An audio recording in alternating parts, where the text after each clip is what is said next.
This is the Healthy Business Podcast, the show for ambitious business owners who want to grow and scale in a healthy way. I'm Sarah Cook, and I'll be sharing with you tips, inspiration, and proven methods from leading business experts, entrepreneurs, and health and wellness professionals to help you grow your business with more income and having more impact, but in a way that works for you. Because when you have clarity and strategy, you can achieve the results you want. Hello and welcome to today's episode of the Healthy Business Podcast. I am super excited because I have a wonderful lady called Leigh Howes, and we are going to be talking all things leadership. I've known Leigh for quite a while now, probably a few years, and we really connected. We've got very similar values and how we support businesses as well. So Leigh is a leadership coach for service-based businesses, and she is amazing at what she does. And I wanted to bring her on because I know we're going to have a super rich conversation. So welcome, Leigh. Thank you so much for having me. I'm so excited about this conversation we're about to have.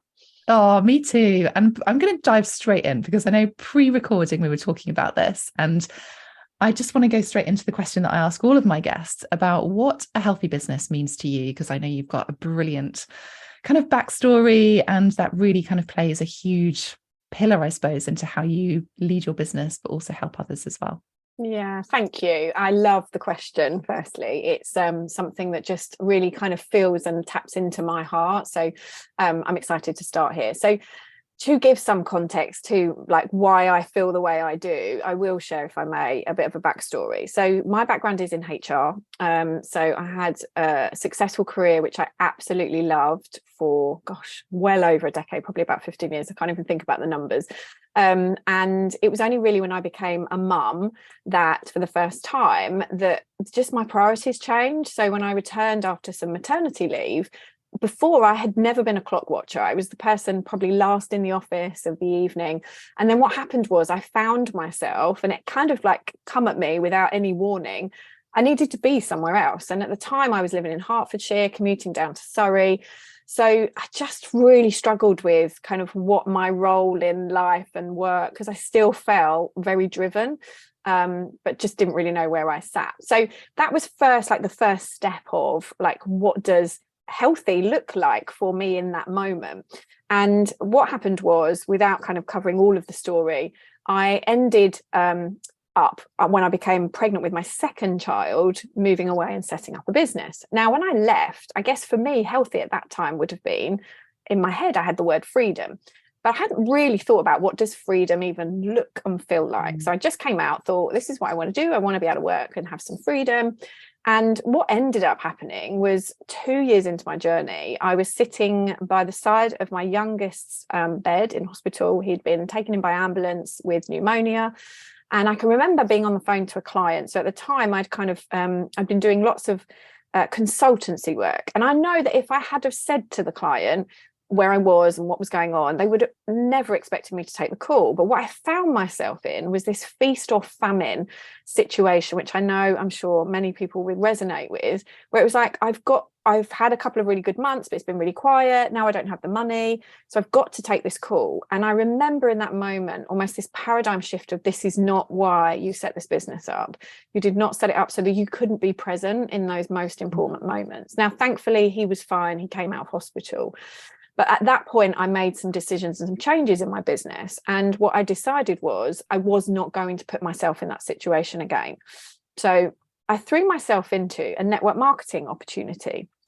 And for about a year, it worked really well and the business was growing. And then I found myself working evenings and weekends. So whilst I had some intent with what I had started to build when it comes back to what I thought a healthy business looked like, I didn't want to work evenings and weekends. Yeah. And it was only when I was feeling really resentful about doing it that I thought, what on earth? You thought that you had made a decision. And there were just all journeys I think I went on to discover what it was I guess healthy looked like. So it was at that time that I met a guy who I'm now actually working alongside, a chap called Phil Jones, and he helped me to almost unravel what was it I was building? What did I want to do? Where did my heart and soul light up? And I think through that self-discovery, I realized some of the work that I wanted to be doing. So I started what I now know is called a mastermind, but at the time there wasn't even masterminds, didn't even exist, I don't think. It was a small group of business owners that got around a dining room table. And we started doing some work together and I loved it. And then I think we were about 4 months into that journey together when I was diagnosed with breast cancer. And for me, this was, again, another profound paradigm shift where, for anyone that's been through any traumatic experience, will resonate. It was dark. It was a tough time. I had to dig really, really deep. But within that, and I am absolutely blessed to be one of the lucky ones that's come out with what I call a dark gift that was given to me. And that is really around perspective. And there were a few lessons that I learned through that. One was the way in which I was working was not still giving me what I needed, albeit I'd started to make the change. The next thing, I was having this conversation yesterday. One of the greatest learnings I had was when I was going through my chemotherapy treatment. What I had done was I started to work differently. So I was blessed. I had critical illness cover, which is always something I'm a massive advocate of, especially for business owners. So I had some flexibility as to how I could work. So what I ended up doing was I had my chemotherapy, and then 10 days after that, I kept my diary clear. So it was free for 10 days. And then I would start to work because I felt better. And what I realized, it was like a light bulb had gone over in my head. I've been conditioned to work 9 to 5, Monday to Friday.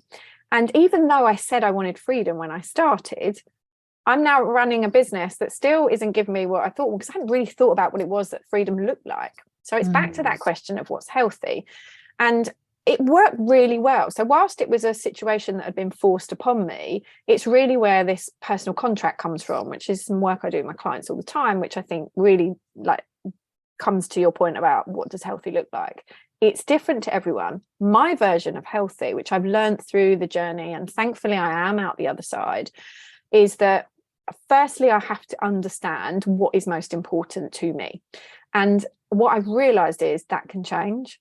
And I think that sense checking that along the pathway, because what might have served you 10 years ago doesn't necessarily serve you today. So healthy changes and it evolves. So whilst we are so busy navigating what our business look and feels like, that business has to center with us at its core.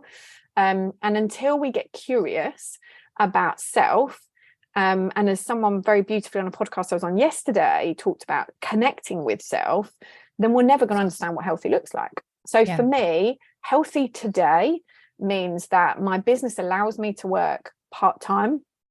It allows me to work the hours that I want to work.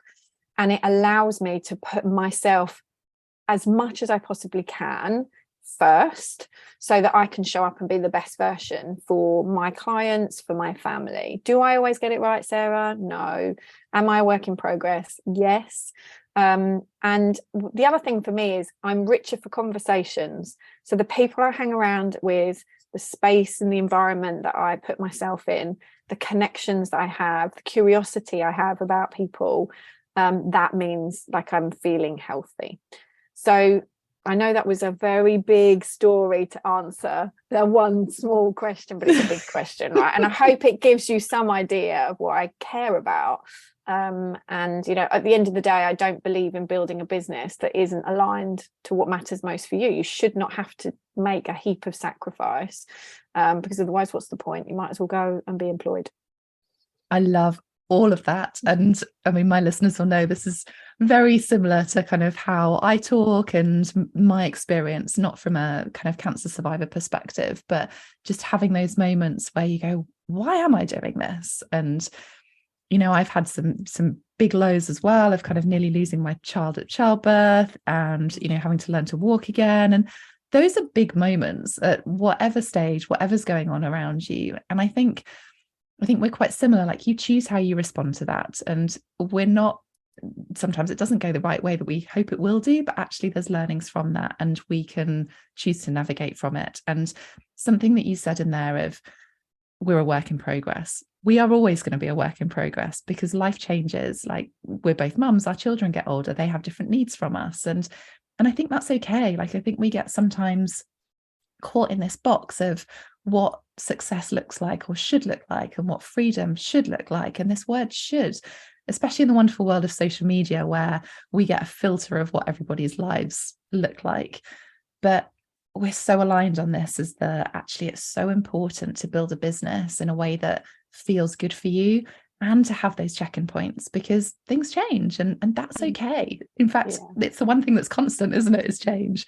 So we have to, and I think as business owners and successful business owners, we need to be able to be adaptable. We need to have that element of fluidity that allows us to lead from the front and kind of go, actually, I'm going to make mistakes, but I'm going to learn from them and keep going, rather than kind of shifting back into a, fixed mindset or victim mindset and something like that, because there's so many things we can't control. There's so many things that we can't change, but we can do a lot of things. And this is what I love about what you do and how you help people. And so similar in kind of backgrounds from corporate as well, and learnings from that. But those connections are so important as well. And the conversations of just surrounding yourself by the right people that feel good for you. And I think where you come, a lot of what you've sort of said is that it's got to feel good. It's got to feel good, because otherwise, what's the point?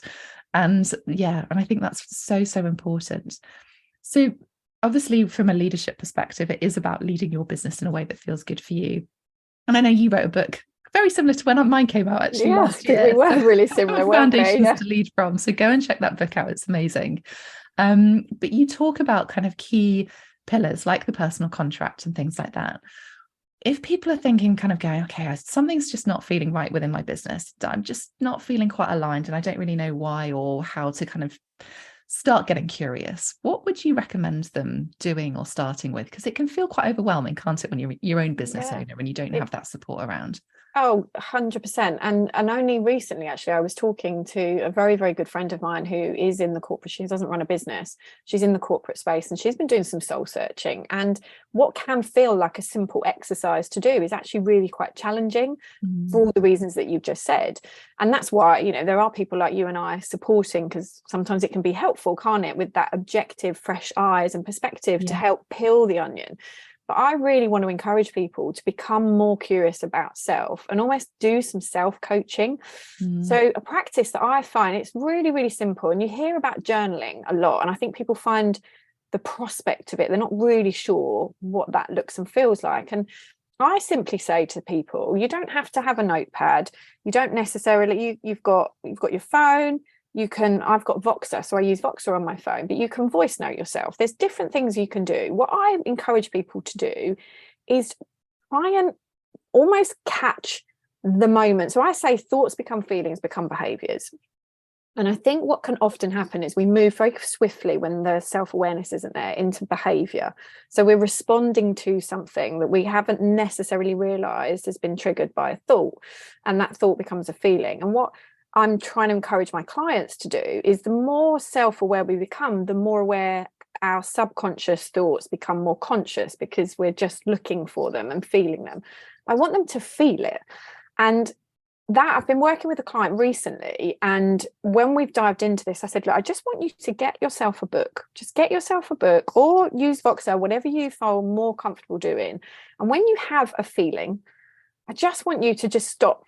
If you can, I know if you're around people, it might be trickier to do, but just think for a moment, what is that feeling I'm feeling? And where did that feeling just come from?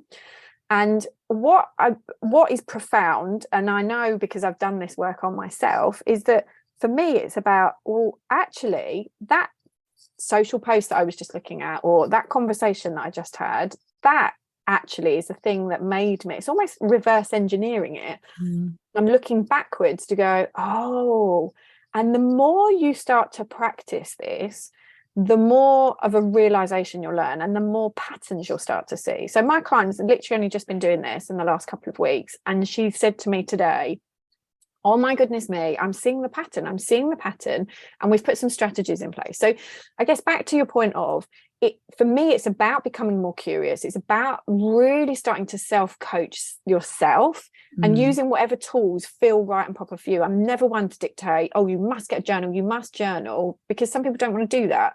If it's in the moment, just send yourself a Voxer. If you're feeling cross about something, or something's really triggered you, just Voxer yourself, or WhatsApp. There's probably various different things, voice memos you can use.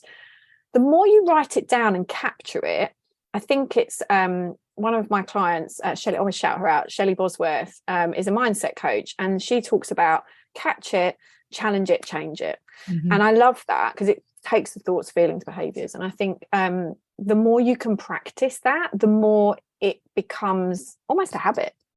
You start to, you'll be like, oh, what's that feeling I'm having right now? It sounds a bit strange if you've never experienced this before, but I urge you to just get started.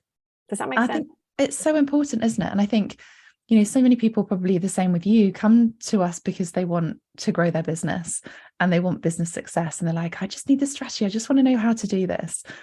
But actually, and both of our books very similar on this as well, talk about you as that person that is going to implement that success and actually be the game changer. And how we think, our mindset, how we actually take action is so driven from ourselves. Yes. And that, going back to that answer around healthy business, it's about you as well. And this is so many people, is that missing jigsaw piece that they don't want to think about, because it's hard. It is hard, getting curious about ourselves, challenging ourselves, asking those questions of who do you want to be? How do you want to run your business? That becomes tricky, because we go back into that should mentality of what we think we should be looking at, like what success should look like, and the boundaries we should have, and all that kind of stuff. And it can feel really hard. And, working with clients on this stuff it is a game changer. It absolutely is a game changer, but it's not necessarily easy. And I think sometimes it's as soon as you start delving into it, it is like peeling that onion, isn't it? Because it's like there's a layer, then there's another layer, and it is. And that's where, when you were saying about the journey is work in progress, because we love to learn more about ourselves and how we can have that impact, and that's then what creates the business success. Absolutely. And to your point, that strategy and your point about the pillars, like if you start to do that work, that then starts to unravel, because you become more conscious of it. So for example, when I said about I didn't realize I didn't want to work evenings and weekends, yet what was happening, I was rocking up of an evening and I was just like, I don't want to be here. Like I can feel the energy draining from me. I show up, no one would have known, but for me behind the scenes, I was like, this isn't what I want to be doing. And it's acknowledging and accepting that that's okay. Now, we can't always change those things straight away. It might be that we're deep embedded in the thing, but it's the realization, I think, and the acknowledgement of the thing.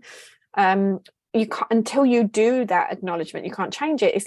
It's like when you look at the change curve, and it fascinates me how we respond to grief and the way we respond to change. It's the same thing. And I think for anything to be done differently, we firstly have to be aware of it. There is no change without awareness, and it's the awareness or the acceptance that this is how it is. This is what I don't enjoy. So if I don't enjoy it, let's reframe it. What do I enjoy? So when I referred to my friend, one of the things I challenged her to do was just work on this happy list, like really start to think about the things that make you happy. Now that seems like a really simple thing to do, but it's really not. Because some people have not thought about it. And again, it's that consciousness, isn't it, of, well, in this moment, am I happy? Like, am I really truly happy? And it's a surprise really about the thing. So what I find is that some people shape their business around what, like I did. Oh, I thought it was freedom.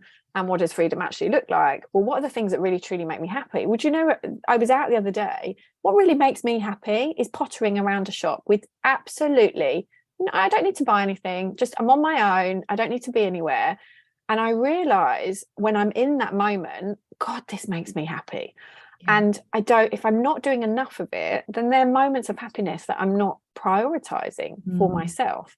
And they can be so simple. But again, it's just that level of consciousness. Well, when we're running about here, there and everywhere, we don't give our head the space to think about it. So I think, it's a lot of information there, but I think the more we can become more conscious of how we feel, the more we can intentionally go out of our way to go, right, what is it that I'm looking to build here? And in this moment as well, it's in that present moment, because I think we look too much in the future. And I think that we're not always our happiest moments are when we're present, right?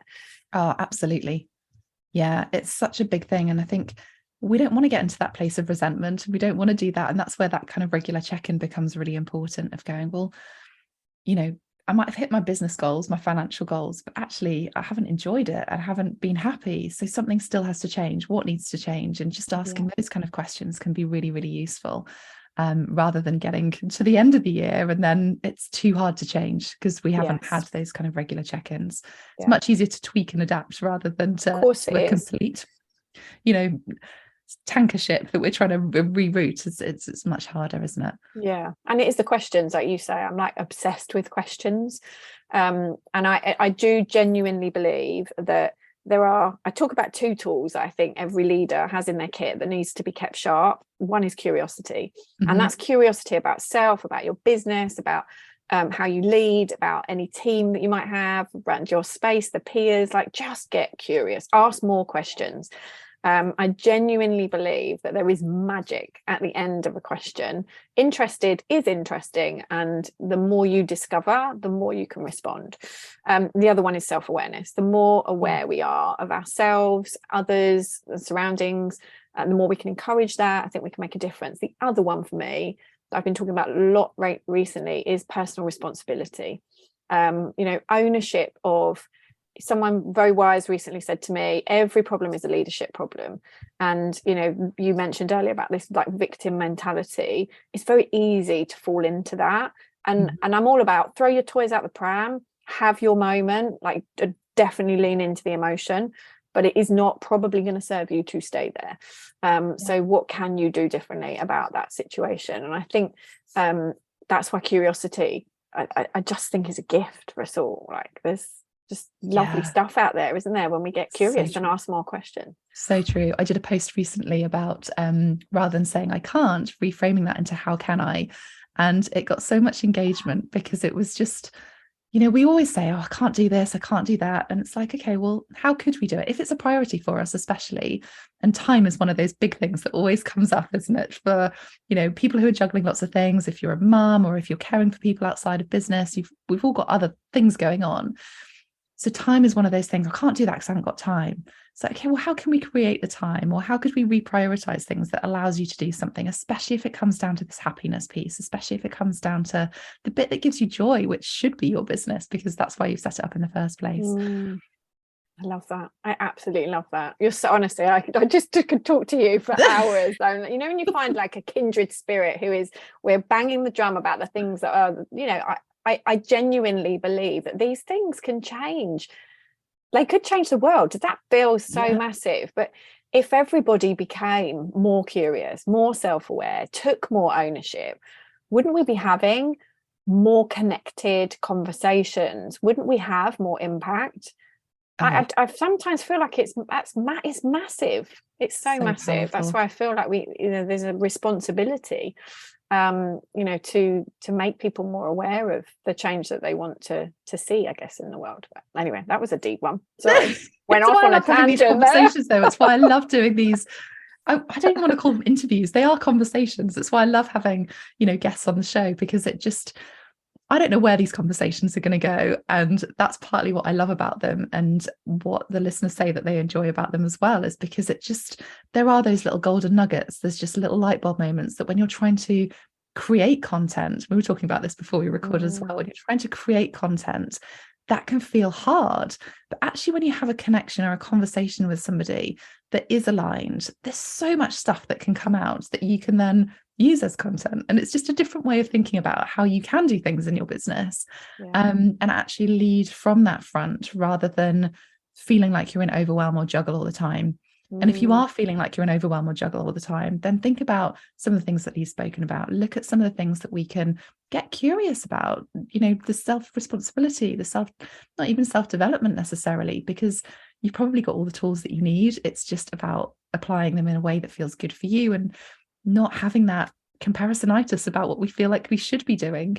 And I think we're both quite aligned in this as well. And I know a lot of my listeners are more slightly introverted, and you don't need to be shouting, being the loudest person in the world, because quite often, and I found this, is that actually those people are probably covering something, whereas the ones who are just cracking on and getting on with things, actually leading with integrity, are having the real changes, the real conversations, the real connections. And that's a much richer, and for me, much more fulfilling place to be than putting something as a mask onto the social media world.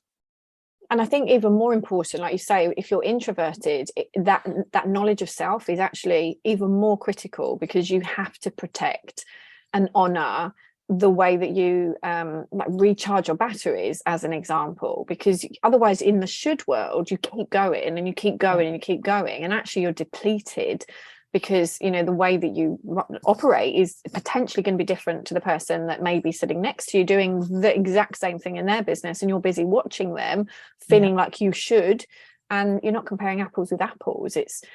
And I think that's that is the challenge with the social media space, isn't it? Because what we're seeing around us, it's having the courage to step back and go, actually, I'm going to be true to myself, and I can only be true to myself when I know who myself is.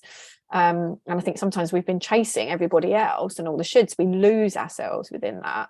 And I think it's important for everyone, but I think very important for those that might be more introverted, for sure.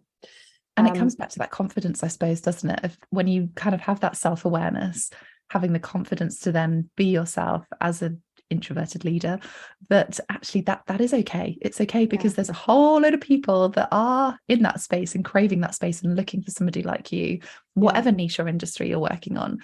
It always comes back to connection, and people buy from people, and having that real human value piece is so important, I think. Yeah. And leveraging your strengths. I'm a strengths coach as well, and I think that sort of was when my sort of I guess my spark of self-awareness became even more apparent, because I think really what I want to do is be able to help people, if they know what they love to do, what they're passionate about. That's not about us saying, well, we've got some of these areas that might be performance risks over here, but I'm just be mindful of those. Where can we leverage your strengths? So an example was, I've got a client who, building relations, she's a wonderful human and is brilliant at what she does, and she has great connection with people, but she doesn't really like the small talk. And therefore, when she was looking at how is she going to build her business, networking in the traditional sense wasn't necessarily going to suit her. But what she is really great at is holding space and hosting. So we were having a conversation, well, instead of you being the person that takes part in a networking event, why don't you be the person that hosts the event? Because even though you are introverted, hosting and holding space, you're cool with that. And that's leveraging a strength, rather than going, well, I don't enjoy the small talk, so do we just keep battling and having to do that thing? And I think it's just understanding. Sometimes we do, don't we? We have to navigate it, and we have to just, get on with it. And other times we're like, well, actually, why don't I try it this way? And that again comes back to your question right at the beginning. What's healthy for me? What's healthy that's going to be the right way for me to show up as a leader in my business? What does that look like? How do I want to feel? And I think that sense check is just critical on a weekly, monthly, quarterly basis. Just checking with yourself. Have a review with yourself like you would do with a member of your team, and just see how you're getting on. It is one of the most important questions to kind of sense check yourself with, I think, isn't it? Of just, where are you at? What needs to change? Does anything need to change? And how do I go about doing that? Really, really simple questions. In fact, use those as a journaling prompt if that's useful, because it's just, it is hard. But it's not to say that you can't have a business that is filled with joy and that gets to feel easy when you start putting these things in place. I mean, you were saying, you work part-time hours, and moving away, it was one of the, when you said, moving away from that conditioning of 9 till 5, that was the biggest thing I struggled with when I left the corporate world, of just, I felt like I needed to be sat in front of a desk 9 till 5. And I'm like, well, why? This feels really awkward. And I just couldn't understand why I wasn't feeling into my business in the way that I wanted to, until someone said, well, you are literally working the same way as you were, you're just not surrounded by people. And I was like, oh yeah. And it's such an obvious one, I know, kind of in hindsight, but actually when you're in that situation, you've got to think about what works for you and why you've set it up. And as you're scaling, things are going to change as well. We talked a lot about kind of startups and kind of growing and having that sense check. But as you start growing, as you start scaling your business and start, maybe having team members, and, got to think about how you integrate that in there as well. And that, so much of the success of that comes from your self-awareness as to what your strengths are and what you need support on, because 100%, you want to employ somebody or have support of someone who is exactly the same as you, because they bring a different skill set. And it's communicating. So a lot of the clients I'm working with in my mastermind, they're at that scaling stage and having those conversations. And one of the things, a question came up in a mastermind that I'm in recently, where they were asking about what tools should we use to communicate with my team. And what became apparent was that we end up trying to micromanage rather than empower the team to be able to make decisions. Do we really care like what they're doing, the intricate detail of the task that they're doing, or do we care more about the output and the objective and the metric? So, you know, what is it that we want that person to be able to deliver on? How they get there? Let's empower them to be able to make those decisions for themselves. And what I've realized that even, you know, I'm sure you're the same, if you've come from a corporate background or any background that means you have led teams before, that doesn't necessarily mean it's easy for you to do it within your own business, because you've got this personal emotional attachment to it. There's lots of almost relearning to do again, because there's probably some corporate conditioning. And I think that is another leadership journey that we go on. So we almost have this self-leadership journey that we go on as we're starting. And then as we start to then bring a team member in, we've got to start letting go. We've got to start, how do we communicate? How do we develop that person? What does that even look like? There's all of this. It's such a journey of leadership, I think, as we evolve along the way. And I think it's, you know, we're dealing with humans, that everyone's got different things going on in their lives. And, you know, I love working with people in my team who, you know, have a similar outlook, that they want the flexibility, they want to be able to run things in their own way, but it doesn't mean that's at the expense of getting results. And I think it's just, as you say, that communication piece is so important, and navigating that is different to doing that in a corporate space where you have set hours or more set hours. But having those processes and all of the kind of other stuff that goes around with scaling is really important. What would you say your biggest learning has been as you've kind of grown and scaled to where you are at the moment, from a leadership or a personal journey perspective? Oh, a big question. There's been so many. I laughed yesterday when I was saying, I feel like I was put on this earth to do things wrong so that my clients don't have to. That's what I think. Honestly, I'm like, just put me in the situation, I'll screw it up for you, and then you never lead to learn. So that's why when I say I laugh about it, but I think there's been a series of learnings throughout. And I think the biggest one, I mean, listen, there's so many, but probably the one that served me is my journey with cancer and the perspective. And I think the people I help, the way in which I help them, the perspective that I bring, I don't think I would have bought before. Despite all of my experience, despite all of the journey that I had been on, I honestly think that journey, which is just when even just thinking about that now, something I was reading recently that said about post-traumatic growth. Yes. And I really believe in it. And I honestly think that's what's happened for me. So I would never want to say, like, you know, thank goodness I went through it, because I wouldn't ever want to go through that again. But I definitely have grown and learned a ton. And that learning, I think, is more about understanding myself. And I think that I will not, like, my boundaries are really important now. And even, I know we were talking about before we came on, sometimes even knowing that knowledge, they can get a little bit frayed at the edges, and you can, and that's that sense check. So probably for me, that learning is just learning what's most important to me, ensuring that I sense check exactly how that needs to look and feel, accepting that it's not always going to be perfect. I say I have a default setting, this is how I like to work, and some months it won't always look like that, and I'm okay. But it means that I go back to what that default setting is. And just being able to have the ripple, because what I think the learnings that I had means that I can then pass that to other people and gift them that perspective of looking at things differently. So that's probably the biggest learning, which I didn't set out to obviously have. And not everyone is going to have those big moments in their life. So I guess use this now as that kind of invitation to go get that self perspective, go ask yourself those curious questions, because we don't want to wait until things do come crashing down. I've seen a lot of people that have really struggled with burnout, or, through the pandemic, where they were forced to make some changes.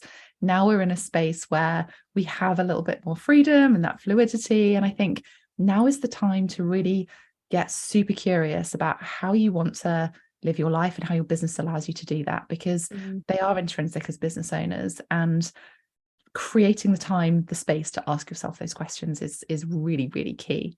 Yeah, I always say, make sure you fix your roof before it rains. Yeah. And I think that, yeah, like you say, if you leave it, people often will say, I totally agree with you, and I see it around me. Yeah. I haven't got time. I haven't got time to do that thing. And I'm like, I promise you this, you haven't got time to be unwell. Yeah. And if you carry on, you can't sustain that, what you're doing right now. It's not sustainable. And I think running your business, I think it can, if you allow it to, it can take an awful lot out of you. And it's much harder. I always say, if you've fallen down the pothole, it's far harder to get out. If you know that the pothole's coming and you're very aware of some of the things that may cause you to fall into the pothole, then you have some strategies and your tools to navigate your way around it. But it starts from that place of curiosity and awareness, like that. That's why I think they are just so important, because healthy business is paramount. Yeah. Why did you do this? Well, you didn't set it up to be feeling frazzled and tired all of the time. So what can you do about that to change that? I love that. We could talk about this for ages, but I feel like this is probably a good place to round it up. Oh, I've loved having you and just chatting generally about different leadership pieces. And I think, there is a misconception probably that leadership is a corporate word, but actually that self-leadership, that self-awareness, the curiosity is really where it's rooted, and it's so important, and actually is probably the biggest game changer that you will create for the success of your business. So thank you, Leigh, for coming and joining me on the show. Where can people find you if they want to connect with you? Oh, I am over on Instagram. I'm on LinkedIn. Just look for Leigh Howes. I think on Instagram it's Leigh A. Howes. And you can go to my website as well. So that's leihhowes.com. So amazing. Thank you so much for having me on. I'm richer for the conversation. So thank you so much. Oh, the brilliance of connections and conversation. I hope you've listened to or enjoyed listening to the show, and I will see you on the next episode. Thanks again, Leigh, for joining me. Thank you. Thanks for listening to the Healthy Business Podcast. You can get a copy of my best-selling book, Healthy You, Wealthy Business, over on my website, sarahcookcoaching.com/book. In there, you'll find practical advice, useful tools, and real actionable steps to help you be your best self and build a wildly successful business with ease, so that you can create a limitless life in the way that you choose.